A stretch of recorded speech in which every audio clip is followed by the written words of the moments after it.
Hello everyone, and welcome to the first episode of the Element Wars tutorial video. This is part 1, and it's all about setting up the game, a nice and simple video. My name is Eric Kaczynski. I'm the creator of Element Wars, and I'm here to guide you through how to play my game and really get the best out of it.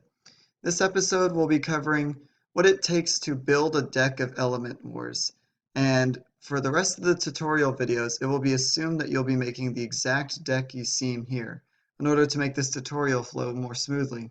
This one is nice and simple, as we'll just be going over what cards you should have and the deck building rules, and will allow us to transition into the more complicated tutorials. But for now, sit back, relax, and enjoy. So first off, before we start making our deck, it's important to regard these 3 deck building rules.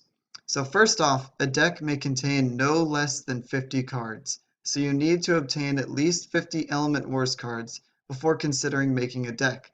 I highly recommend purchasing a starter deck or something along those lines in order to get your deck building and game playing ready as soon as possible, and then collecting supplemental packs or booster packs afterwards in order to improve the power of your deck. Next, a deck cannot require more than one person to shuffle it. This sounds like a strange rule, but it's basically telling you what your maximum deck size is. If it requires 2 people to shuffle your deck because it's so large, that means it's too large to play. So you must be able to handle shuffling the size of your deck. That being said, if you can shuffle a 200 card deck, that's totally legal. Last but not least, a deck cannot contain more than 4 copies of a single card. So if your deck has 4 copies of Gemini Gift, that's the maximum amount. You cannot have 5 copies of a card called Gemini Gift. However, you can have less than 4. You can have 1 copy, 2 copy, 3 copy. As long as it's not more than 4, you're good to go. With that being said, as long as you have these 3 rules down, you're usually pretty ready to start building your deck. To give an example here, first off, we show the elementals that I have in my deck. I have 4 copies of each elemental here. I recommend starting off with 16 elementals in your first deck.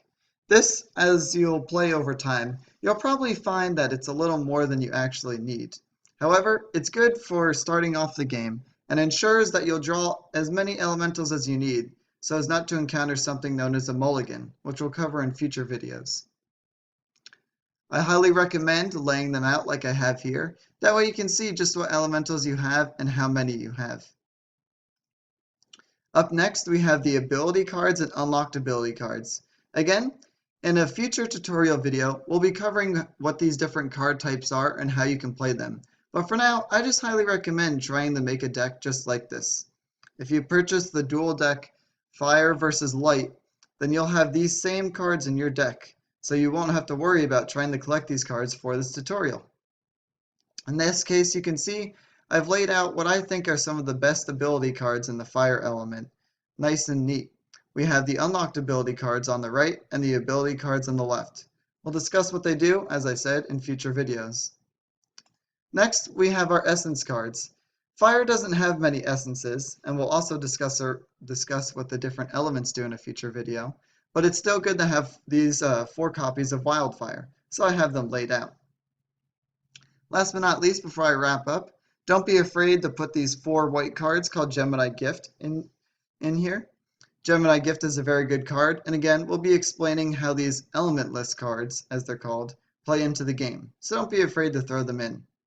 That's all for the first episode. It was nice and quick, so I think it was pretty simple and hopefully it was easy to pick up on. In these next episodes, we'll start explaining what you need to do to play cards and how it exactly works and what these different elements do exactly. So I hope you enjoyed the video. Please feel free to leave any constructive criticism. I apologize for any spacing or things like that, as I am human like everyone else here. And I hope you have a fun time playing Element Wars. See you in the next episode.